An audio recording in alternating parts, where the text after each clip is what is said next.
भाई तू जा ना, अरे भाई जाओ यार,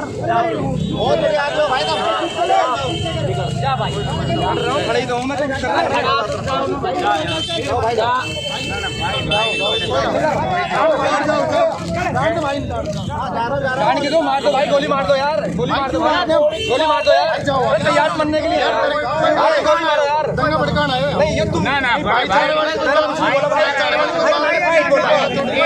कुछ नहीं बोला,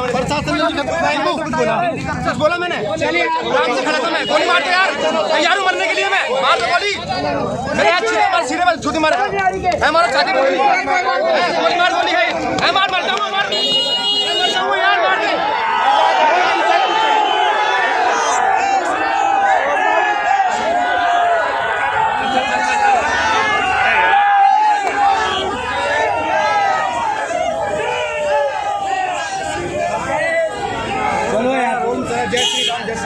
जय श्री राम बोलते हैं नमाज में छोड़ो, जय श्री राम बोलते हैं नमाज में छोड़ो। किनारा है किनाम, मुल्ला का ना काजी का, मुल्ला का ना काजी का, किनारा है किनाम। करता हूँ भाई पूजा भी, अरे यार भाई दुनिया को, अरे दुनिया को बदनाम करो, जय श्री राम का नाम लेके तुम, जय श्री राम क्या होता है, जय श्री राम ने हमसे बोला नमाज पढ़वान दो, जय श्री राम क्या होता है, जय श्री राम बोलते शांति रखो, शांति, जय श्री राम ऐसे होते हैं। आज कोई प्रशासन नहीं है, आज बदमाशी करी, गुंडागर्दी खुला चल रही है, मैं वहाँ खड़ा हूँ, मैं वहाँ खड़ा हूँ और मेरे से बोल रहा है चल निकल यहाँ से, चल भाग यहाँ से, अरे मेरा देश है, कहाँ को भागूं, मर सकता हूँ यार, मर जाऊंगा यहीं। ऐसा कार्यक्रम नहीं होना चाहिए। ये नमाज पढ़ने की जो प्रथा यहाँ खुले में हुई है, ये कतई भी सहन नहीं की जाएगी। लेकिन इस साइबर सिटी गुरुग्राम में नमाज का मुद्दा थमने का नाम नहीं ले रहा।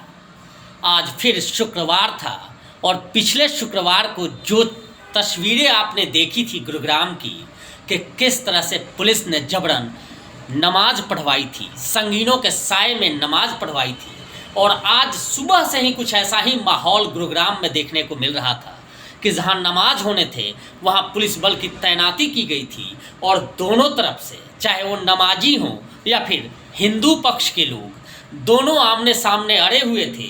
कुछ लोग वहां धार्मिक आयोजन कर रहे थे तो कुछ जगहों पे आज सीडीएस बिपिन रावत को श्रद्धांजलि दी जा रही थी, यानी उसी जगह पे जहां नमाज हो रहा था, नमाज ये लोग करते हैं खुले में, उसी जगह पे हिंदू पक्ष के भी लोग थे। आइए चलते हैं और आपको कुछ तस्वीरें दिखाते हैं। जय श्री राम क्या होता है, जय श्री राम ने हमसे बोला नमाज पढ़वान दो, जय श्री राम क्या होता है, जय श्री राम बोलते शांति रखो, शांति, जय श्री राम ऐसे होते हैं। मैंने पढ़ रखी की कुरान सब, देश हमारे देश ऐसे चलेगा तो दूसरे देश वाले क्या कहेंगे हमारे देश को। जय श्री राम बोलते, मैं भाई पूजा भी करता हूँ, बोलना आपकी जगह, इनके देश के एक ना हो रहे तो क्या करोगे बताओ।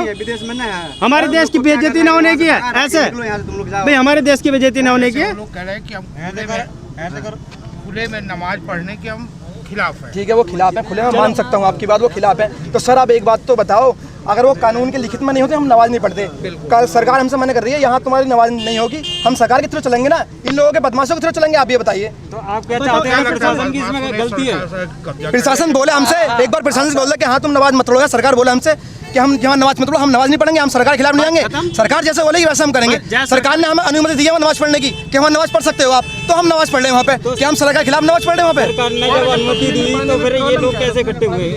सर एक बात, जहाँ मस्जिद है, जिस एरिया में मस्जिद है वहाँ एरिया में मस्जिद में नमाज पढ़ने जाते हैं लोग, ठीक है। इस एरिया में मस्जिद नहीं है, यहाँ के जो आसपास के मुसलमान हैं उन्होंने उनसे लिखवाया कि भाई हमारे लिए भी कुछ जगह दो नमाज पढ़ने के लिए, तो यहाँ पे उन्होंने जगह दी और यहाँ पर इसके थ्रू नमाज पढ़ते हैं लोग। और 20 मिनट में नमाज के लिए अब देखो कोई इंतजाम, पिछले शुक्रवार को प्रशासन ने नमाज पढ़ाई थी, प्रशासन है, बोलो गोली खाओ सीने पे। पिछले शुक्रवार को नमाज पढ़ाई थी प्रशासन ने, हम प्रशासन है, हम तहे दिल से उनको सलाम करते हैं। ऐसा थोड़ी है, पिछले शुक्रवार को नमाज पढ़ाई थी, सुनो पिछले शुक्रवार को नमाज पढ़ाई थी, हम तहे दिल से सलाम करते हैं, मगर आज कोई प्रशासन नहीं है। आज बदमाशी करी, गुंडागर्दी खुला चल रही है।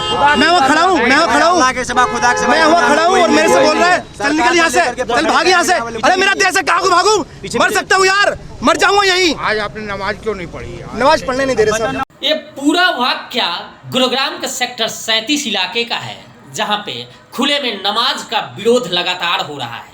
आज शुक्रवार का दिन था और आज भी ये नमाज होना था, लेकिन वहां खानसा इलाके के लोग अपने chief defence staff Bipin Rawat को श्रद्धांजलि देने के लिए इकट्ठा हुए थे और हजारों की संख्या में वहां वो इकट्ठा हो गए। दो एक तरफ नमाजी हो गए तो दूसरी तरफ हजारों की संख्या में हिंदू सेना के लोग वहां एकत्रित हो गए। खानसा गांव के लोग एकत्रित हो गए जिनकी वो ज़मीनें हैं और जहां खुले में नमाज ये लोग करते हैं और जिसका विरोध होता है।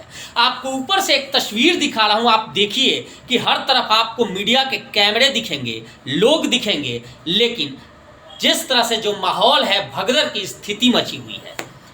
इसी बीच कुछ लोग इतने उग्र हो गए कि देखिए वो लगातार कैमरे पे कह रहे हैं कि उन्हें गोली मार दी जाए, लेकिन वो नमाज यहीं करेंगे। गोली मार दो यार, गोली मार दो यार, गोली मार दो यार, तैयार मरने के लिए गोली मारो यार।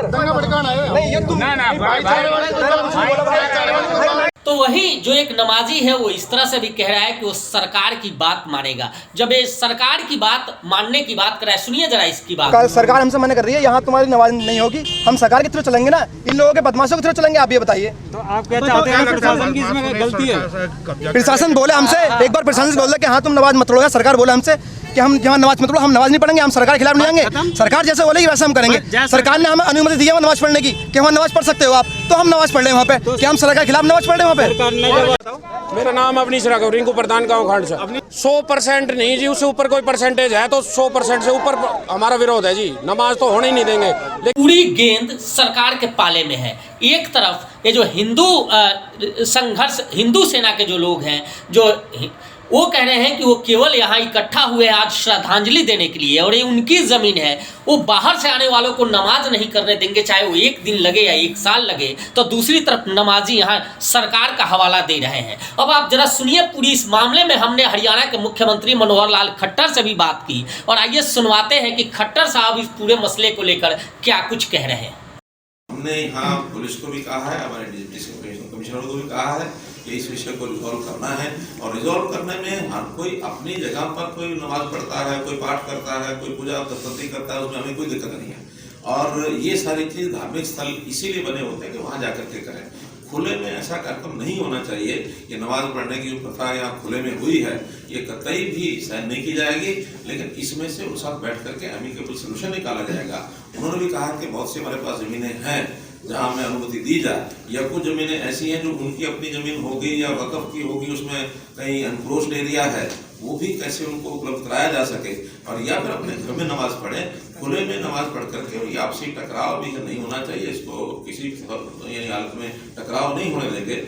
कुछ बैठ करके बातचीत करके आपस में फैसला भी किया था, लेकिन वो फैसला भी कई स्थान जो रिजर्व कर दिए गए थे उसको हमने वापस ले लिया है। अब नए सिरे से सारी बातचीत करके और उनको उनके हिसाब से यानी सबको फैसिलिटी मिले, कोई किसी के अधिकारों में हस्तक्षेप ना करे, लेकिन जबरदस्ती वो किसी को नहीं करने दी जाए। आपने सुना, ये हरियाणा के मुख्यमंत्री ने आज साफ कर दिया कि किसी भी कीमत पर खुले में नमाज नहीं अदा करने दी जाएगी। यानी आदेश तो सख्ती का है, लेकिन कहीं दूर दूर तक प्रशासन सख्त नजर नहीं आ रहा है। यह भी लग रहा है कि कहीं ना कहीं मुख्यमंत्री किसी दबाव में ये बात कह रहे हों, चूँकि सख्ती कहीं दिख नहीं रही है। कुछ दिन पहले ही आपको बता दें कि हिंदू और मुस्लिम समाज के कुछ लोगों ने एक फैसला किया था कि वे लोग खुले में नमाज नहीं करेंगे, और उसको लेकर 18 स्थानों के लिए 18 स्थानें चिन्हित की गई थी, जिसमें मस्जिदें शामिल थी, वक्फ बोर्ड की ज़मीनें शामिल थी, और जो शुरू से जहां नमाज होते आए हैं वो जगह चिन्हित किया गया था। लेकिन वही कुछ दिनों बाद ही दूसरा पक्ष सामने आया और उसने उस फैसले से इनकार कर दिया और कहा कि हमें जहां जगह मिलेगी वो नमाज करेंगे। और जिसके बाद आज का ये दृश्य आप देख रहे हैं, आप अपनी स्क्रीन पर देख रहे हैं कि किस तरह से हुहल्ला नमाज के नाम पे हो रहा है। और स्थिति तो ऐसी लग रही है कि अगर इस पर जल्द से जल्द अंकुश नहीं लगाया गया तो ये राजनीतिक फायदे का एक बड़ा नमूना साबित होगा, और हो सकता है कि यहाँ कोई एक बड़ा हादसा और बड़ी घटना भी हो जाए। ऐसे में देखना है कि सरकार इस पर कैसे अंकुश लगा पाती है और हिंदू मुस्लिम के बीच जो गतिरोध चल रहा है इस पर कब तक विराम लगता है। फिलहाल इस पेशकश में इतना ही। देखते रहिए प्रवासी एक्सप्रेस।